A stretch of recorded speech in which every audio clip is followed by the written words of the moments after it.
rahmatullahi wa barakatuh. Alhamdulillah wassalatu wassalamu ala rasulillah. Today, inshaAllah, we continue the stories of the prophets. We have reached the story of Sulaiman alayhi salam, and last week we spoke about half of his story, or a little bit more than half, and today, inshaAllah, we'll continue the second half and then move on to what happens after Sulaiman alayhi salam. I'm not sure we will reach, maybe up to about Maryam alayhi salam in that time, and then inshallah we'll continue next week. Brothers and sisters in Islam, Sulaiman alayhi salam,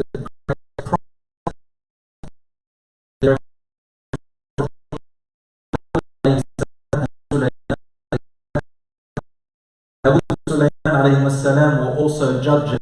The temple of Sulaiman cannot be seen today, but Allahu A'lam where it is, but he had built for him a temple. And you will see mention of this magnificent palace, and it was not just a palace, it was a huge kingdom, and you will see mention of it in the Quran in different parts of it. Keep in mind, brothers and sisters, Sulaiman alayhi salam was not a king who loved himself, or loved power, or loved wealth, or loved to be arrogant. No. He was unlike any other king. But his kingdom was being a prophet as a king to the children of Israel, for the first time, meant that he had to have his kingdom because that was the norm everywhere else. All kings had to have a kingdom, and in his kingdom there was a fortress, and in his kingdom he gave shelter to the poor and the needy. And in fact, the issue with Sulaiman alayhi salam, the good thing about him is that he is not an example of how to be a religious person with no wealth. He was an example of how to be God-fearing with great power and great wealth. But remember what we said last time? Having a lot of wealth or power is not necessarily a blessing of favor upon you from Allah.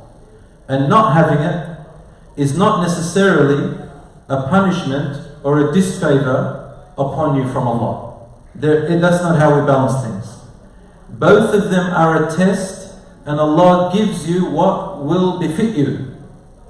Sometimes you may get sickness, and you think, why? I'll tell you why. Allah subhanahu wa ta'ala puts everyone through tests in this life, whether you like it or not. Through the tests you grow. Through the tests you develop strength, emotions, wisdom, if you reflect. But if you become arrogant and stubborn to them, you're not going to learn anything. Life is not a straight road. It is a road of development, strengthening, learning. But Allah tests you with what He knows you can pass and develop, so long as you are not arrogant. That's why Allah tells us repeatedly in the Quran that the worst sins that a person can do is be full of pride. Arrogance, which is to reject the truth when it comes to you and to look down upon others. If you have these two diseases, وَالْعِيَاذُ بِاللَّهِ, nothing can guide you. And that's what Iblis did. So Sulaiman alayhi salam is the example of a person of wealth and power and how to administer that in the worship of Allah. The more he had, the more magnificently he worshipped Allah and did well with it, and executed it and gave it out to the people and benefited the people with it. Remember the hadith Sahih, which is in the 40 hadith of Imam al-Nawawi, which is Sahih Muslim and similar to it in Sahih Bukhari, where the Prophet ﷺ told us that jealousy and envy of other people's blessings is haram, except in two things. They are praiseworthy. And in one way, it's neither a sin nor praiseworthy. It's not a sin or praiseworthy to be jealous of others if what you see in the other people is just worldly things, but you are happy for them and you do not wish any harm upon them, but you just naturally wish that you could have it as well. That's neither praiseworthy nor is it a sin, so long as you don't wish harm upon the person. The praiseworthy jealousy, this is good jealousy that a mu'min should have. A sign of your iman is when you see someone having wealth and they are using it in the cause of Allah.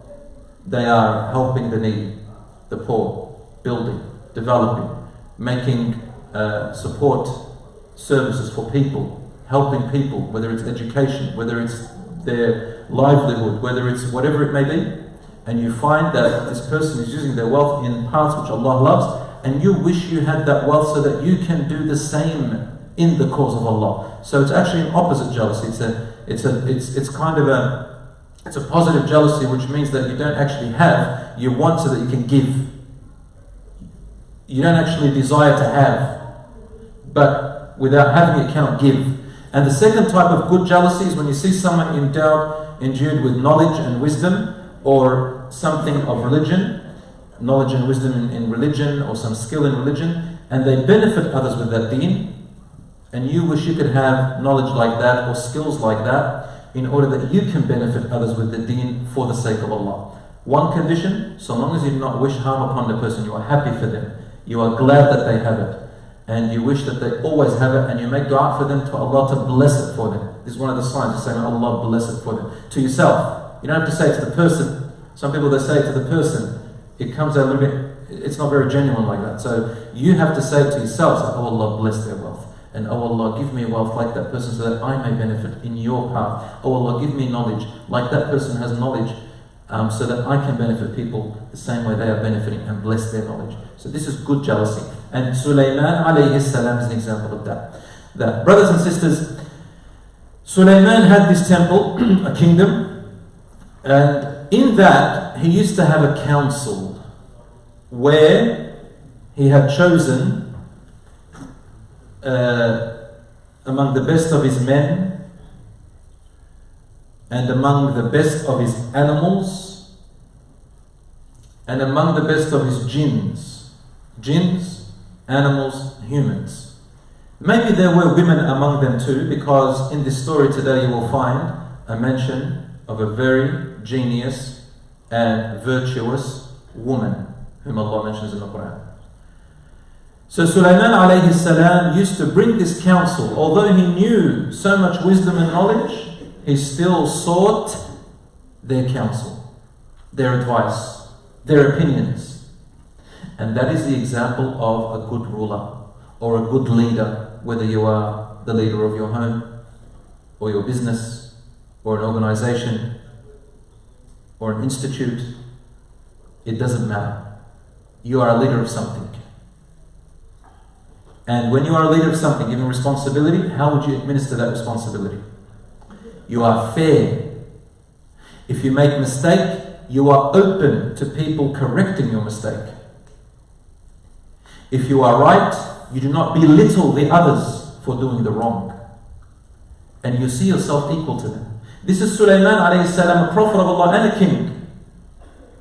He still sought his people's counsel. And that's what Allah says in the Quran to Prophet Muhammad sallallahu alaihi wasallam, that believers should make their matter, their amruhum, their matter, shura baynahum. They should counsel one another, seek advice from one another, get the opinions of each other. Do not be one of those who do not accept or respect or listen to other people's opinion. They may say something that should not be respected, but you must respect the right for people to speak. And if they say something rubbish and you know that they're just arguing, walk away. Rasulullah sallallahu alaihi wasallam listened to the enemy of Islam, the most elite of the people of Quraysh and their leaders and their chiefs, Al-Walid ibn al-Mughira, who was an amazing poet and very eloquent. He spoke rubbish one day to the Prophet sallallahu alaihi wasallam for over an hour in front of the Kaaba. Rasulullah sallallahu alaihi wasallam did not cut him off once. In the end, he said, "Are you done?" He said, "Yes," and then he began to recite from the Quran. Until he said to him, "Please, by the bloodline that we share together in our tribe, stop reading the Quran to me." He was scared because he knew the Quran was very powerful and it wasn't the word of man. The point is, brothers and sisters, a good leader, if you want to be a leader, the signs of a leader, the characteristics of a leader, is a person who listens to people's opinion and takes advice before carrying out something. He had this council, and what's strange about it is he had animals there. Why?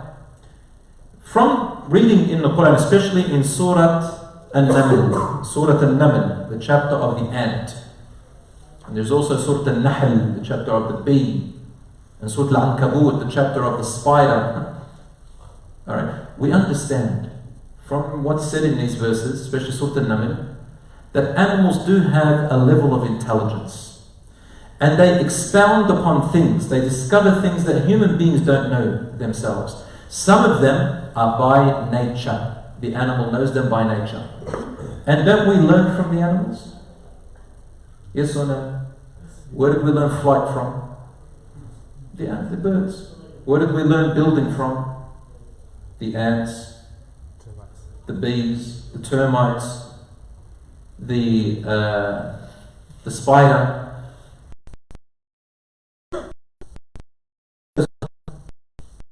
My brothers and sisters, from the intelligence of the animals. And Sulaiman a.s. even had animals to rule his kingdom well.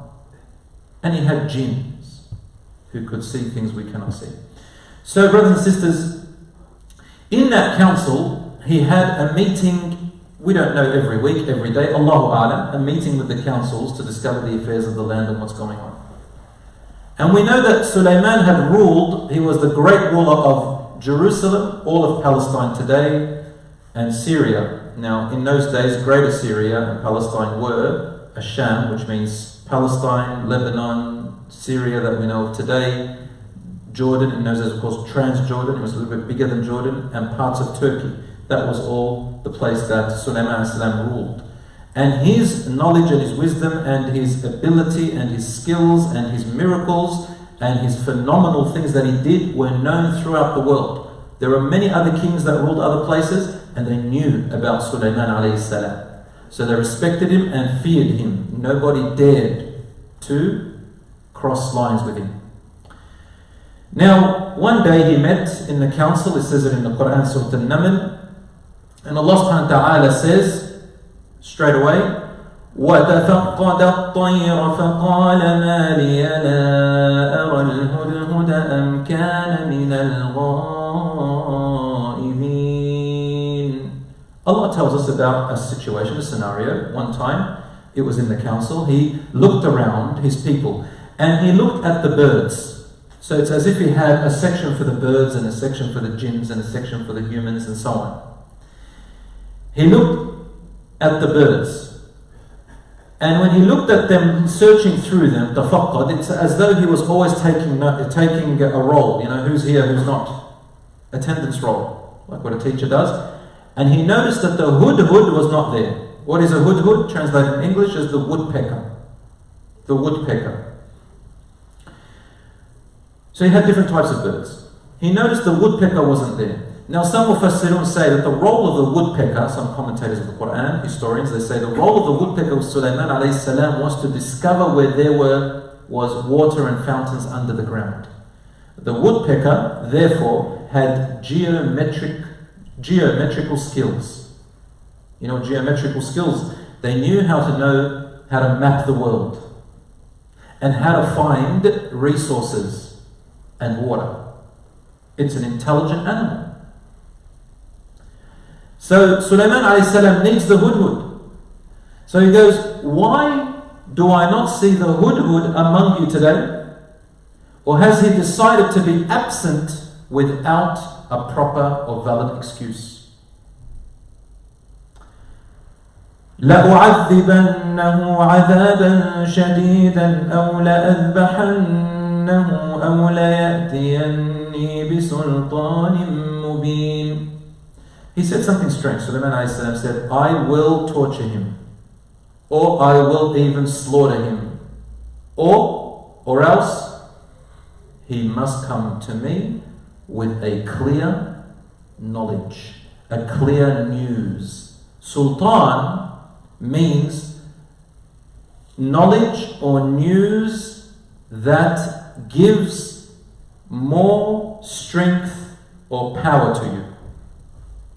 He expected the woodpecker to bring him that type of knowledge because he has no excuse to be absent. It tells you that Sulaiman alayhi salam was a firm king. And he tells you he made his rules very clear to everyone and he had extremely loyal servants. This is the power Allah gave to Sulaiman. He would not give it to anyone else Because number one, Sulaiman said, oh Allah, don't give it to anyone else. And number two, the reason Allah won't give it to anyone else, and the reason Sulaiman said not to give it to anyone else, is because no one else can administer this type of power with absolute justice, fairness, kindness, mercy, and to perfection as Allah wants it to be. Only Sulaiman can. But here's an example, he's a role model. Now we don't know if he really meant truly that he was going to torture the hudhud or not, because we see that when the hudhud comes back, the way the woodpecker talks to Sulaiman is not one who is afraid. Listen to what the hudhud says.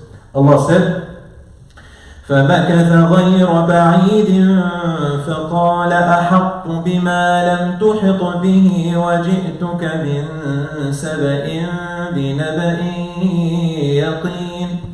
The woodpecker immediately spoke. Allah says that Sulaiman alayhi salam waited for a little while.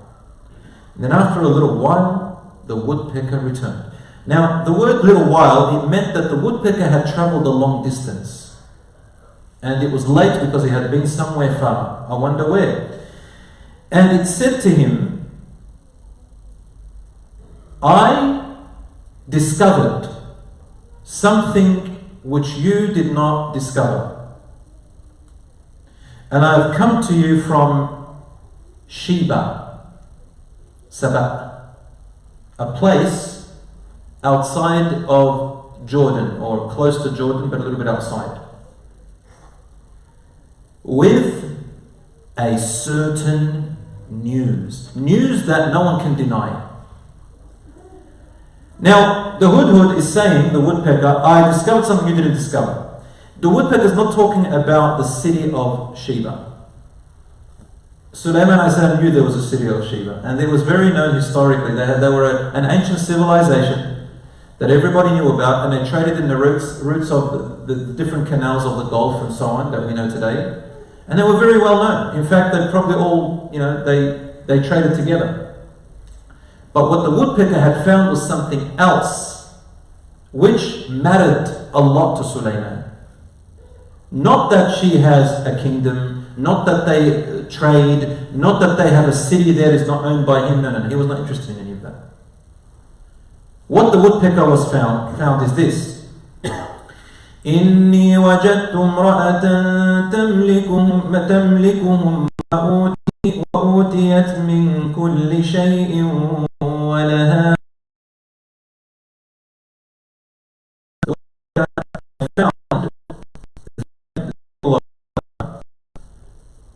a woman was ruling them. And not only she rules them, she owns that kingdom. She owns all the people and all its kingdom. تملكهم. So not only does she rule them, she rules them and owns them. وَأُوتِيَتْ مِنْ كُلِّ شَيْءٍ. She has everything. Like she's got all the resources that anyone could ever need for a kingdom. And not only that, she has a magnificent, great throne. Brothers and sisters, the woodpecker is extremely intelligent. I don't know if the woodpeckers are intelligent like that by nature, or that particular woodpecker under Sulaiman had become more knowledgeable because of Sulaiman. Allahu A'lam. Or maybe Allah made it a little bit more knowledgeable than others.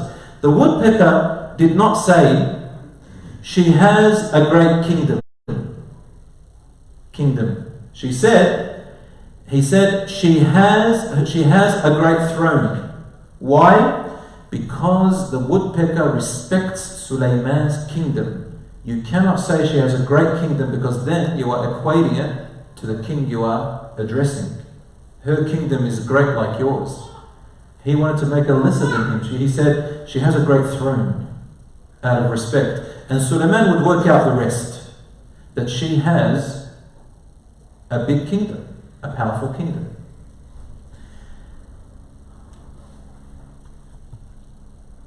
Now what did it discover?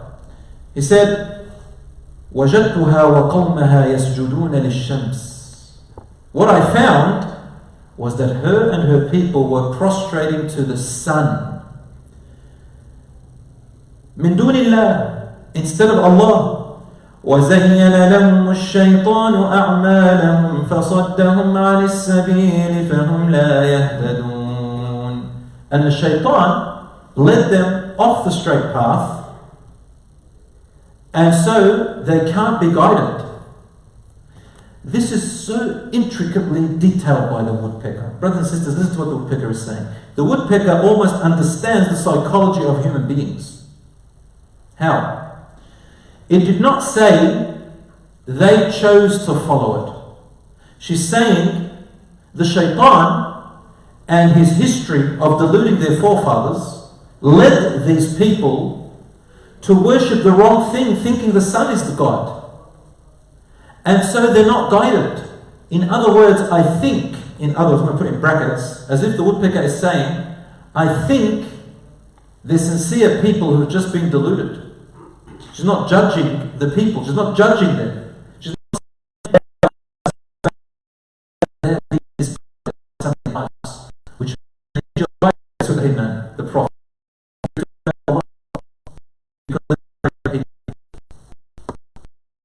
All that, just by looking at it.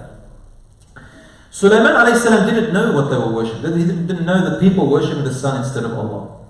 Now, the next verses that come, we don't know if Allah says it or if the woodpecker is now saying it. Yani, obviously both of them, Allah is saying it, but we don't know if Allah is now just saying it or he's saying that the woodpecker says it. For me, it looks like the context continues as if the woodpecker is continuing the conversation. So it says, أَلَّا يَسْجُدُوا لِلَّهِ. Why do they not prostrate to Allah? الَّذِي يُخْرِجُ الْخَبَأَ فِي السَّمَاوَاتِ. He is the one who takes out the tiniest atoms and seeds and molecules and particles and brings them from the skies. You know what that means? If you think from the context of a woodpecker, what does a bird do? It carries grains and transports grains. And what do the winds do? For those of you who know how agriculture happens and how the biodiversity works, biodiversity of the world. Winds carry grains and pollen from plants to other plants and to other places, and then it brings up life and it mixes with other plants so that it can create different species of plants, and so that new animals, can survive there, and so on. The earth and the winds transport it. A bird should know this, because a bird relies on that, and a bird flies with the winds. If it is the woodpecker who is speaking, then the woodpecker is giving the right example as a woodpecker would know. Why would they not worship Allah, who brings the pollen and the grains and these things with the winds from place to place? How He is able, this God, to get them. In other words, they're worshipping the sun. The sun doesn't do that. The sun does not transport pollen and little grains. The wind does. And if they're worshipping the sun, do they not think how the grains are flowing? Allah. There has to be a God who's controlling, therefore, the sun and the winds and the particles and grains and pollen. So that's the bird's example. الذي يخرج الخبأ في السماوات. Samawat means different skies. A bird flying up in the horizons knows that there are layers. There are layers in our atmosphere, and as you climb higher, the oxygen level is less. Isn't that true? It's the air is thinner, so it's layers, and it's scientifically known. It's a fact. A bird would know this. So it's saying samawat, plural, different skies, different layers of horizons. Wal-ard, and earth, meaning God, Allah, chooses pollen and grain from the earth and transports it in different places and takes it out from underneath the rocks and knows exactly where everything should go. So the bird is talking about what it's familiar with, and that is biodiversity, how the world survives and how grains and things transport from one place to another. وَيَعْلَمُ مَا تُخْفُونَ وَمَا تُعْلِنُونَ. And Allah knows everything that you hide and everything that you show. Allah la ilaha illa Allah la ilaha illa huwa rabbul arshil azim. Amazing. If the woodpecker is speaking here, it's highly intelligent. If Allah is the one that's telling us, then it's a great lesson. Allah says, it is only Allah. There is no God worthy of worship but He. He is the Lord, and this is the word used, Rabbul Arsh al-Azim, the Lord of the magnificently great throne. Because the context is talking about throne and power and might, well, Allah, no matter what you compare, He has the greatest. So Sheba, the Queen of Sheba, has a throne, as the woodpecker explained. Why does she not think that there is someone greater than her, and the sun which she worships who has a greater throne than her? I mean, if she has a throne and she's powerful, then there must be someone governing the sun and everything else that has a greater throne than hers. He is Allah. Now, Sulaiman alayhi salam takes great interest in what the woodpecker says. Why? Is it because he discovered someone has a great kingdom, now it's a competition? No. Not what we know of Sulaiman, it makes no sense. Maybe it was Pharaoh, at the time of Moses, yeah, he would want a competition. But not Sulaiman alayhi salam. He has no interest in kingdom, for Allah had given him something no one else has. Why would he want someone else's kingdom? Allah already gave him the greatest kingdom. But what Sulaiman alayhi salam is interested in, he is a messenger of God. What's his duty? To guide people from darkness into light, from losthood into truth, from false to truth. Why? Why is it so important to guide Sheba? Well, he acknowledges that she's a powerful queen, therefore she has influence. She has countries which she rules, and a woman of influence will influence people's how they act and how the world works and law. If you worship the sun, it means that you are taking on religions of forefathers which you don't have much knowledge of. These forefathers have moved away from the worship of God, therefore who makes the rules and laws? They do. If you don't follow a law that God has sent down, somewhere along the line, people have made up laws. Since you worship the sun, therefore your laws are going to be unjust, because they are man-made laws that you decide. Do you understand what it means? Since they're worshipping the sun, how does she decide on the laws? They make it up themselves. They don't have a book sent from the sun. They don't have a guide. Therefore, how are they making their laws? That mattered to Sulaiman alayhi salam a lot. And he was sent to take people out of injustice. So we said to the woodpecker, okay, we will see a woodpecker if you are truthful in what you are saying or you are lying. So he says to the woodpecker, he wrote a letter, and he says to the woodpecker, take my letter and take it to the Queen of Sheba and then drop it. Drop it from the sky. Don't land and wait for them to take it. I want you to fly and drop it for a reason. And then retreat a little bit, like go and land on a tree or something and observe. Observe what they do. So the man's knowledge is very deep. For us, we can only go on the surface, but he's very deep. When the woodpecker went and she dropped the letter down from the sky, the queen noticed the letter. Or maybe someone had brought her the letter and had told her that it dropped from the sky. So she figured a bird dropped it. Because they didn't have aeroplanes those days, okay? It dropped it. A bird dropped it. It can't be anything else. That in itself, the Queen of Sheba thought this is something out of this world. She opens the letter up and reads it. Then she reads it to herself. Then she calls the intelligent and most wise of her servants. Allah says, قَالَتْ يَا أَيُّهَا الْمَلَأ O Mala. In the Arabic language, when you say Mala, you can say O people, but they weren't just normal people. Mala comes from the word mil, to fill up something. So if you get a glass and you fill it up with water right to the brim, to the top, we say the cup is absolutely full, it's perfectly full, you can't add any more. So when you say Ya ayyuhal mala, O people of Mala, it means she called upon the people who were the fullest of wisdom, fullest of authority, fullest of respect, and cannot be replaced. Alright? The best of people. And she's calling them, and this tells us that she has the same approach as Sulaiman alayhi salam. Who can figure out what that approach is? Shura, counsel. She's not a tyrannical leader. She's not a dictator. She seeks the opinion of her advisors before she makes a decision. Therefore, this tells you she is an intelligent leader, a great queen. She says, O people who are full of wisdom, a noble letter has been dropped upon me. Literally dropped. And she calls it a noble letter. If this letter was given to Pharaoh or any other king, they would rip it, or they would throw it away, or consider it a challenge, and would not reply the way Queen Sheba did.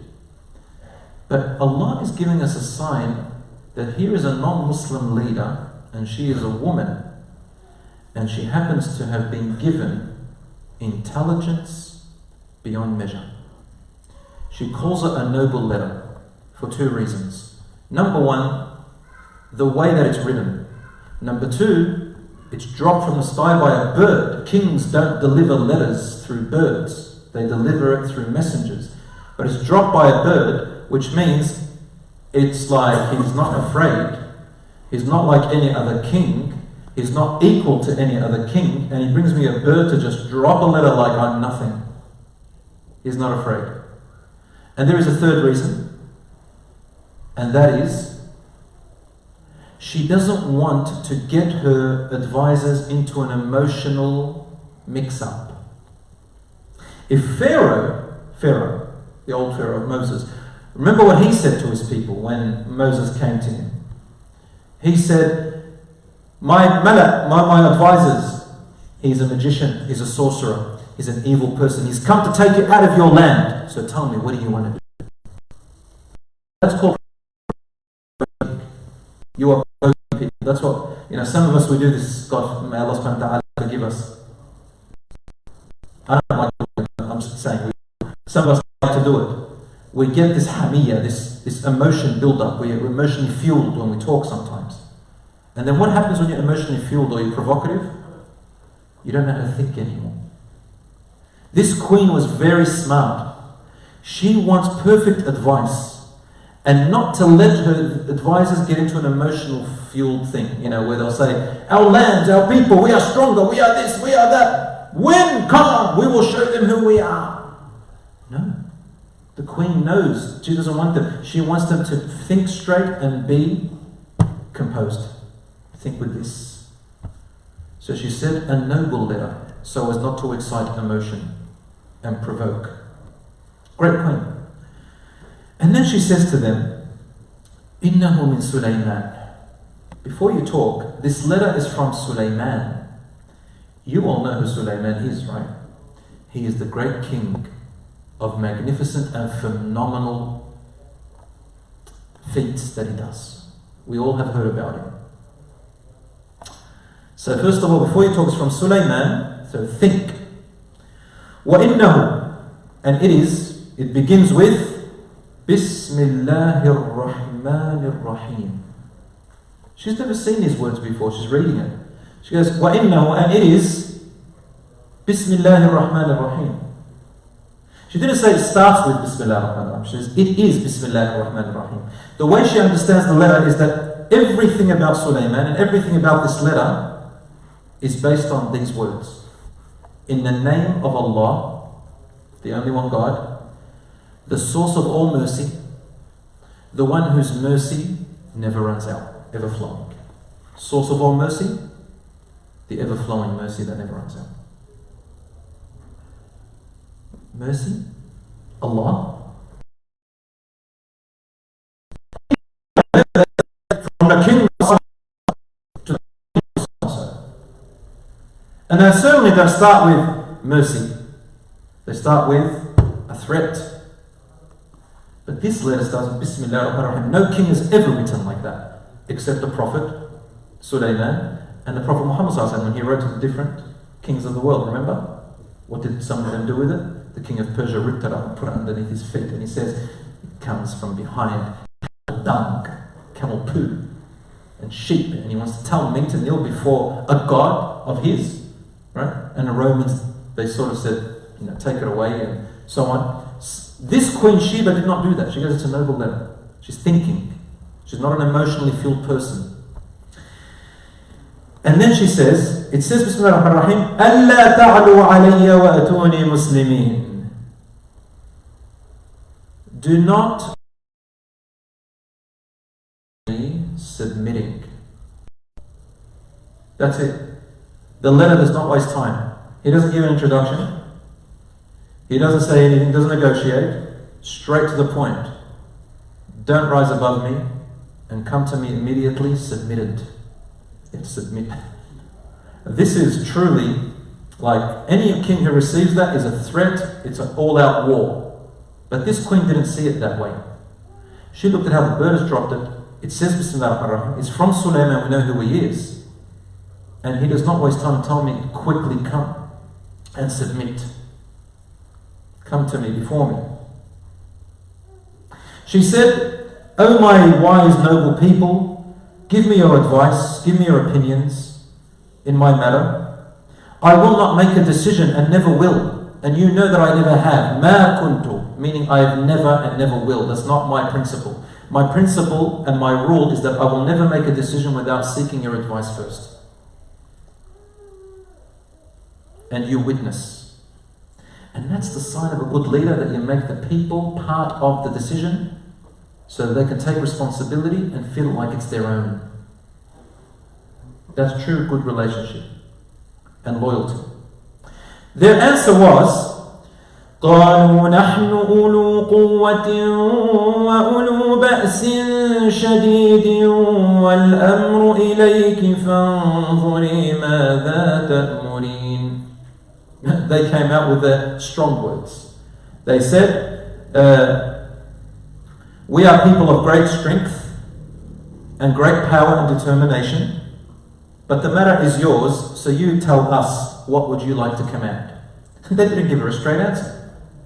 They're going around in circles, but they're using force to show her the loyalty, but they didn't know the decision. They don't know what to say. So she then balances everything out. She says to them, listen, kings normally, when they want to take over a land, they enter it and conquer it, and they make its people who used to be superior become inferior. And they cause them to fight one another and cause chaos. They take away their values and they take away their language and replace it with their own language and with their own values and with their own religion. And it makes the superior and the highest people become lowest so that they can beg. And the only way they will survive is by going to them. So they become like slaves and they survive, and all they can think about is their survival. So her statement is huge. It's got so much meaning. But also she's saying, he can do that to us, as you know, but I don't think he will. He doesn't sound like those types of kings. He wants justice and fairness and some good news. So she goes, but listen, I am going to send him a letter. I'm going to send him something, a gift. And I will wait to see what his messengers return to me of news. I'm going to send him a gift.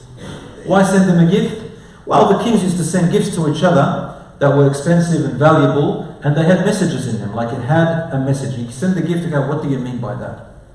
It means let's negotiate, but at the same time I'm more powerful, at the same time I have a lot, at the same time if you accept it, it means that you think you're equal to me, or it means that you lack something.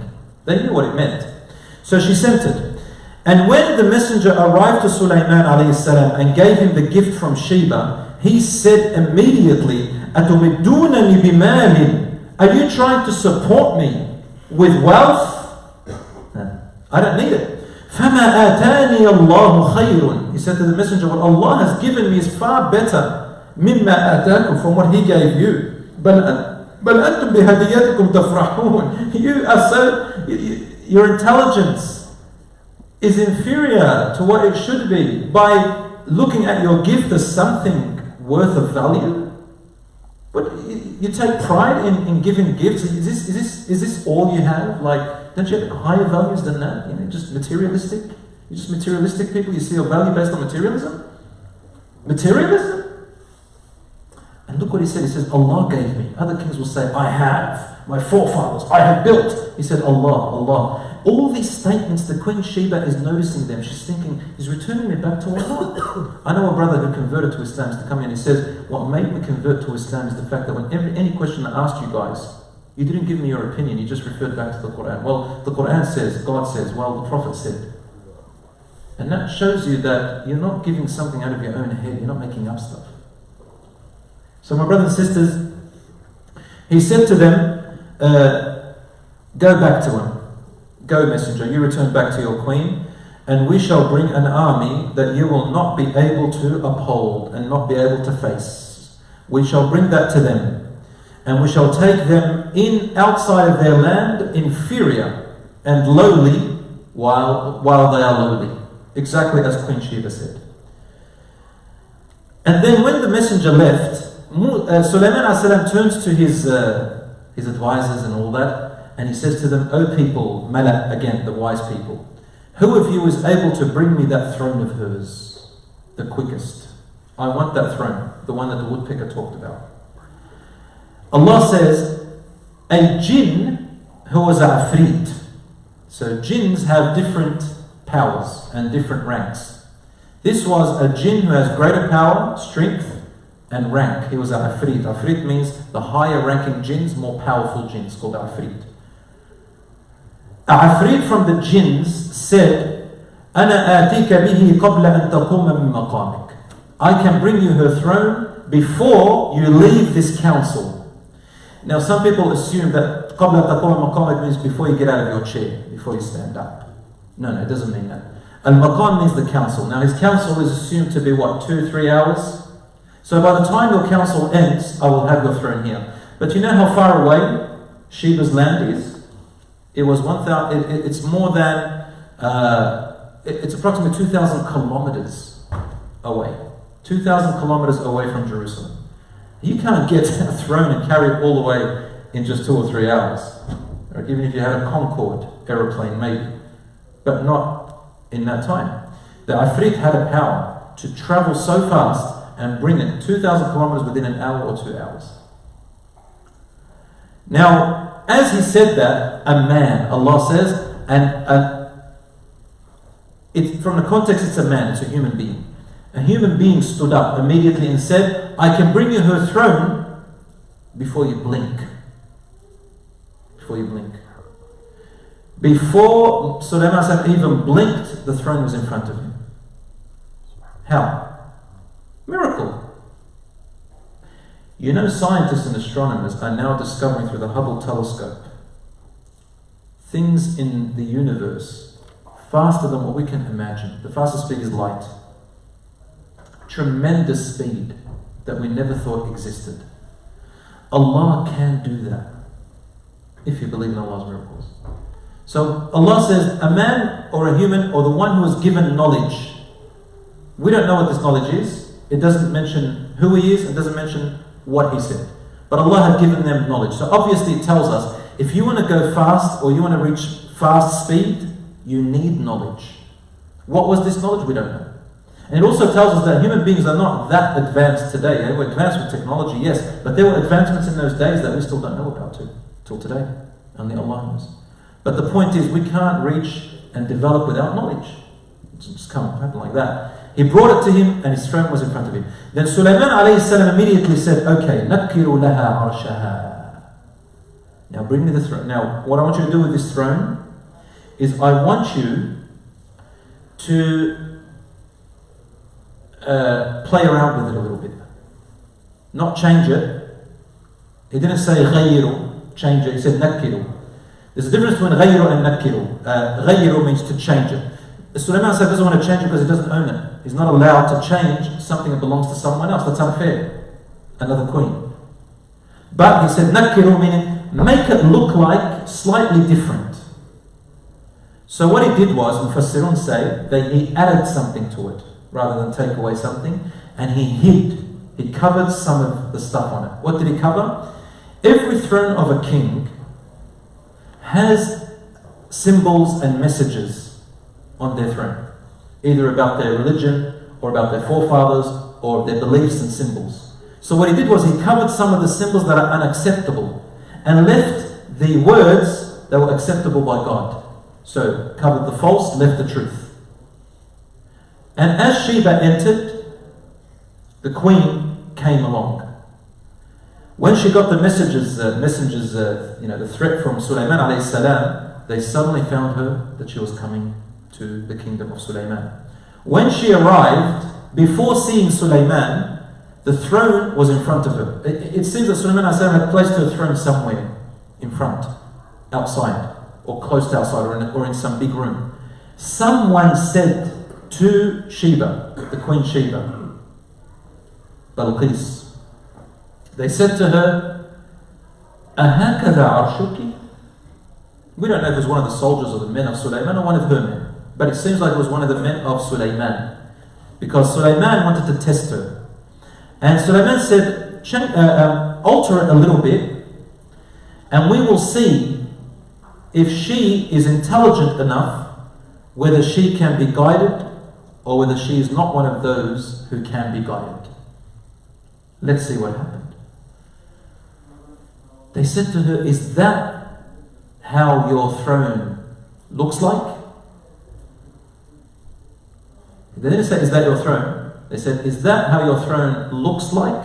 So, an unintelligent person will be quick to say, "Oh, you just copied it, man. Someone told you how it looks like, and you got your engineers and you went and copied my throne. Nothing special about that." That's a quick response.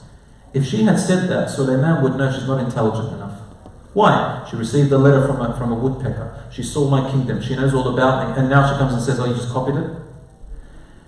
Sulaiman wants to see if she can understand the message behind it, not what she sees in front. This is high level of intelligence, higher order of thinking, to see what the message behind it. And this is what Allah does. He says, "See that sun that you see? Do you worship the sun because it's so blazing and amazing? Or are you going to worship Allah? You're going to ask, who put that sun there? Why did he put it there? What's that tree? Why is that tree there?" Because Allah says in the Quran, "Inna fi khalqi as-samawati wal-ard," in the creation of the heavens and the earth.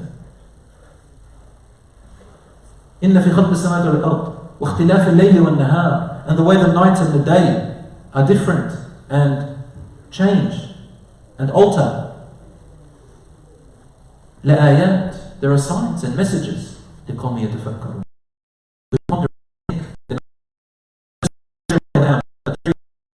What is water? Is sun, and that's it. They don't see behind the message, but Allah says those who ponder and think, they will see behind the message. You will see that Allah created it. So Sulaiman wants to see if she's that type. If she can see what's behind something, then I will understand that her worship of the sun was just a pure misguidance and she didn't know any better, or that she feared her people will turn against her, but deep inside she knows it's wrong. So I want to test her. If she can be guided or not. So she looks at the throne, and when that question was posed to her, does your throne look like that? Allah does not use the letter fa, faqalat. Immediately she said, which tells us she was not hasty. Allah says qalat, which means after a little while of thinking, she then said. So it tells you, the image is that she's observing that throne and thinking before she answered. She goes, "This is Sulaiman, man. I got that letter from him, from the bird, the stuff that he said in it, the stuff we heard about him. I've got to be careful before I answer that question." She looks at it and she goes, كَأَنَّهُ هُوَ. I can't say it is, and I can't say that it isn't. It seems as if it is. So she held, as we say, the stick from the middle. She neither confirmed nor denied. Amazing. When she did that, Sulaiman alayhi salam knew she is an intelligent woman who can be guided. She doesn't fall for just what she sees on the surface. And she saw the messages that he hid. He's hiding the false and revealing the truth. Everything consistent. She came and stood before Sulaiman, and the first thing she said to him was, وَأُوتِينَ الْعِلْمَ مِنْ قَبْلِ. Sulaiman, we have already received understanding of your knowledge, and we understood it before I even arrived here, us and my people. And we have come to you in submission. You don't have to do this test for me. I already know you are something beyond this world. And I know that you have a message beyond any other person in this world. I have come submitted. We have come submitted already. We're ready. We're ready to listen. We're ready to do what you say. So Sulaiman says, okay, come with me. قِيلَ لَهَا دُخُلِ الصَّرْحِ. Someone said to her, not Sulaiman, it was said to her, enter the palace. He had a special palace where he had some stuff in there. Magnificent things. Engineers had engineered stuff, buildings and designs. قِيلَ لَهَا دُخُلِ الصَّرْحِ. It was said to her, enter the palace. فَلَمَّا رَأَتْهُ. When she entered the palace, she looked at the floor and at the walls and everything, and she thought that the floor was flowing water. She saw like fish in there, and it looked like it had waves and currents, and it was flowing. Because she moved around and moved with it. Allah says, فَلَمَّا رَأَتْهُ حَسِبَتْهُ لُجَّةً. When she saw it, the floor and the walls, she thought it was a building with water in it. Lujja means water. وَكَشَفَتْ عَنْ سَاقَيْهَا. She took her shoes off and she lifted her dress slightly until you could see her shins. What does that mean? She was going to step in water. She thought it was water. Now don't ask me, is it halal or is it haram? Did Sulaiman look at it or look away? You know, a prophet doesn't look. You should understand it. You don't need to say it. It would be silly to ask that question. It would even be silly to ask, is it halal? Does this verse say that it's halal to show a woman's shin in front of another man? Firstly, if you say that, you're going to cop it. Number one, a prophet does not look at a woman's shin. Number two, it didn't say that Sulaiman was with her. It says it was told to her to enter. So maybe she entered by herself. Maybe she entered with women. Number three, she's not a Muslim. She's not yet, doesn't have knowledge of the values of halal and haram. So don't ask the question. It'll come soon, inshallah. And then Sulaiman said to her, so now it tells us that he arrived somehow, and he said to her, إِنَّهُ صَرْحٌ. It is a palace and a floor, مُمَرَّدٌ بِالْقَوَارِيرِ. It is filled and scattered, or made out of crystal. Crystal of different types of texture and material. It's water. And he had fish under it. So there was water under it, and there was crystal on top that he could walk on. And that's when Sheba, the Balqis, the queen of Sheba, she sat on her knees and she said, Amantu, I believe in Allah along with Sulaiman, and I follow his religion with my people. And she also said, I have been among the wrongdoers, worshipping the sun, following the wrong path. Now Allah subhanahu wa ta'ala, and I'll end it here, Allah subhanahu wa ta'ala says something gentle about her conversion to Islam. What does Allah say? He says, وَصَدَّهَا مَا كَانَتْ تَعْبُدُ مِن دُونِ اللَّهِ. Before you judge her, big lesson about judging. Before you judge her of being in the wrong, Allah says, yeah, she blamed herself that she was in the wrong, but Allah says there's a reason why she was in the wrong, and I was aware.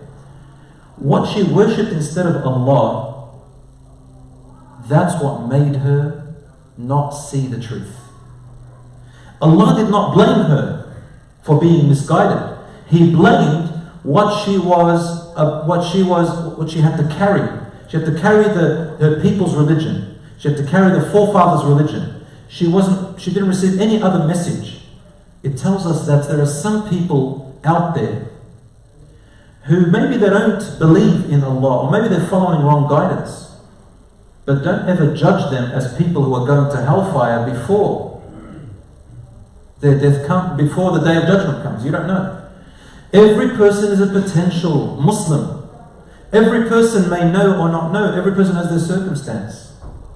Don't judge. Subhanallah. So, وَصَدَّهَا مَا كَانَتْ تَعْبُدُ مِن دُونِ اللَّهِ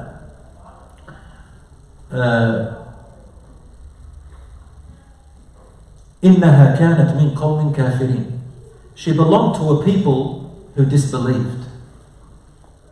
So maybe she feared that the kingdom will fall. She feared that the people will lose the plot. She feared they will turn against her like a revolution. So she was among people like that. So she was obliged. She had pressure upon her. She couldn't see. But she had a good heart that was ready to be guided. And that's exactly what Sulaiman a.s. did to her. And she said finally, إِنِّي ظَلَمْتُ نَفْسِي, my Lord, I have wronged myself. وَأَسْلَمْتُ مَعَ سُلَيْمَانَ, and I have submitted with Sulaiman, لِلَّهِ رَبِّ الْعَالَمِينَ, to Allah, the Lord of all the worlds. Brothers and sisters, we have, 5 minutes? No? No, time's not up yet. You're not going to time. It says 10 minutes. Al-Iqama is in for Iqama. Yeah. I'm joking with you, Hajj, yeah? Because last time you got me, this time I'll get you. 1 for 1. Brothers and sisters, next, Sulaiman alayhi salam, this Sheba, we don't know. Some people say that he married her or whatever, but we don't know. There's no sources that tell us. We don't know what happens after that. What the Quran next talks about is that Sulaiman alayhi salam goes back to govern his land, and what happens is that he had ordered the jinns to continue building in his temple, or buildings for people, or whatever it was. And he was approximately about 50 something years old. Sulaiman alayhi salam lived only to about that much. That's what the narrations say. So what he did, he found that among the jinns there were rebellious ones. There were some that didn't want to work and they didn't want to obey. And what had happened was that he realized that some people in the land had started to develop a false belief about jinns. They started to think that jinns have powers of the unseen, knowledge of the future, knowledge of the unseen. So he noticed that in his kingdom there was this new thing that was being developed and brought back from the time of Pharaoh. And the jinns were helping people to do that, because some of them were rebellious, they wanted to overthrow Sulaiman alayhi salam. So or maybe, that's what some narrations say, I'm not sure. But it seems like that. And sorcery and magic, voodoo, was creeping in. And they were attaching it to the jinns, because the humans looked at jinns as a different life form, they had different features and things, they could slither and fly and swim and all that stuff. So they attached some powers to them of the unseen. When Sulaiman alayhi salam saw this, obviously he can't send the message out to all these people, so he had to do something different. He told them, get into hard labor and do not stop. Any of you who stops shall be tortured and imprisoned. And to do that, Sulaiman alayhi salam had a stick. He sat down and placed his chin on the stick, watching them with his eyes open, without moving.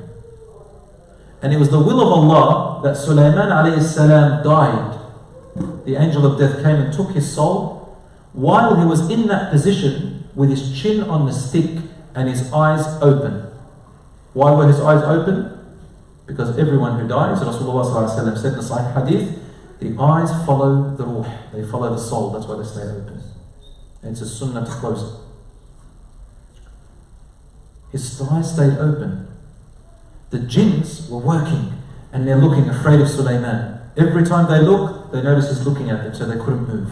They kept working and working and working. Now the ayat of the Quran don't tell us how long for, but it could have been decades, or it could have been months. Allahu A'lam. Allah says in the Quran, the jinns did not know that Sulaiman was dead until, if it wasn't for the worm or the termite or whatever it was, the grub, whatever that insect was, that was eating through the stick of Sulaiman, so made out of wood, maybe termites, or Allahu A'lam, it ate through the stick, that the stick broke and Sulaiman fell, that the jinns found out that he was dead. Now Allah says a very important message. He says, had they known the unseen, they would not have remained in their painful torment, their painful torture, their painful hardship. Now, this is a lesson, and subhanAllah, you might think this ages ago. Today, sorcery, voodoo, magic, belief and all that's still here. People still interact with jinns and they try to call upon jinns. They keep asking us questions. It happens around the world. Especially in the Middle East and places like that. Always.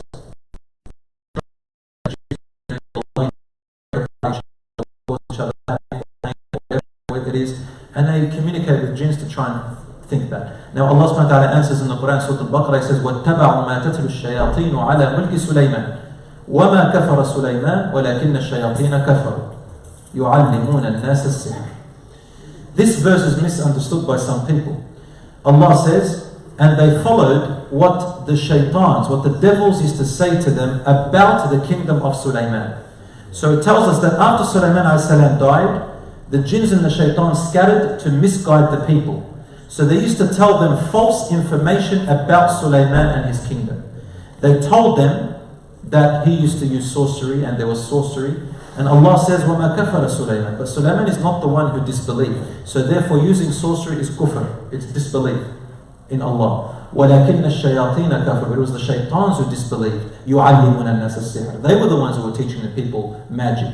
And you'll find that the Jews themselves, they talk about Sulaiman as a man who had magic and sorcery. And there's all these bizarre, in the Bible it talks terribly about Sulaiman a.s. and Dawood, and that, astaghfirullah, that they say stuff about Dawood a.s. that he slept with his own daughters in a cave, he committed incest. And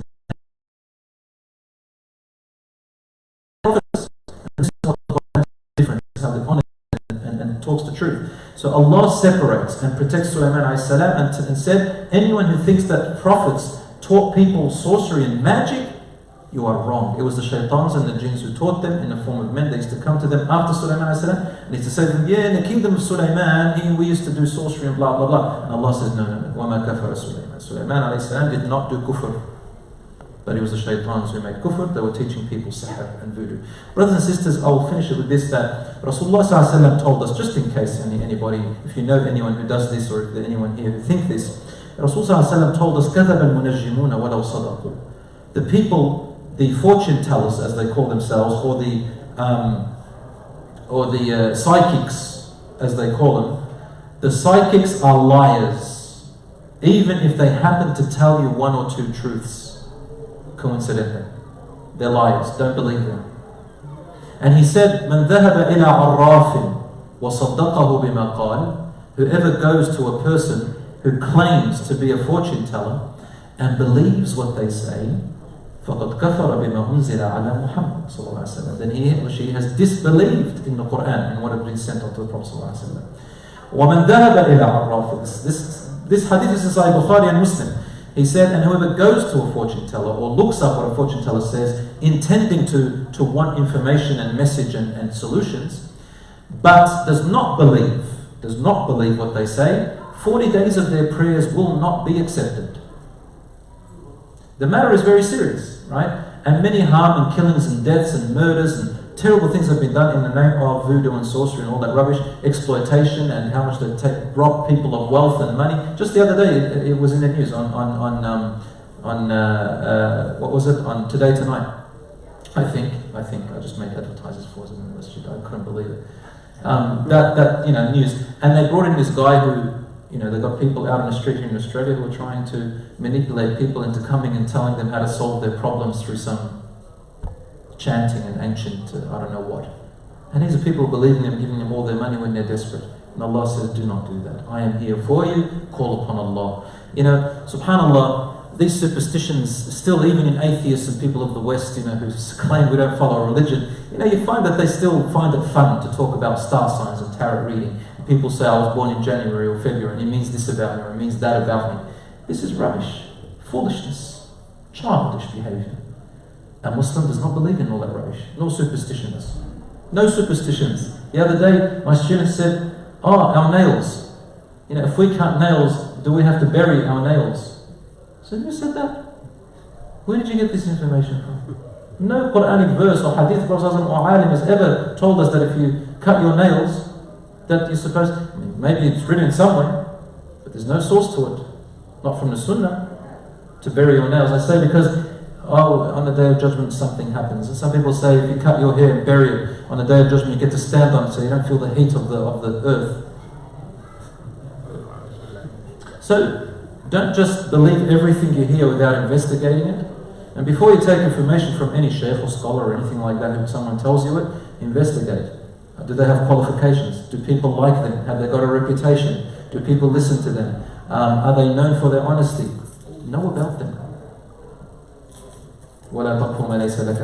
Don't just blind follow things that you have no knowledge of. You will be questioned in السمع والبصر والفؤاد كل أولئك كان عنه مسؤولا. Your sight, your hearing, and what you believe, you will be questioned about them on the Day of Judgment, and you are responsible for them. So my brothers and sisters, monitor yourselves. Inshallah, next week we will continue what happens after Sulaiman alayhi salam, and we will go into the most interesting topic that I love, and that is the world around the Prophet Jesus Christ, Isa alayhi salam, and Zechariah, and Yahya, John alayhi salam, and Maryam alayhi salam. So inshallah, and the man called Al-Uzayr. So that's next week inshallah. Thank you for listening. Wa sallallahu ala nabiyyina Muhammad wa ala alihi wa sahbihi ajma'in. Wassalamu alaikum wa rahmatullahi wa barakatuh.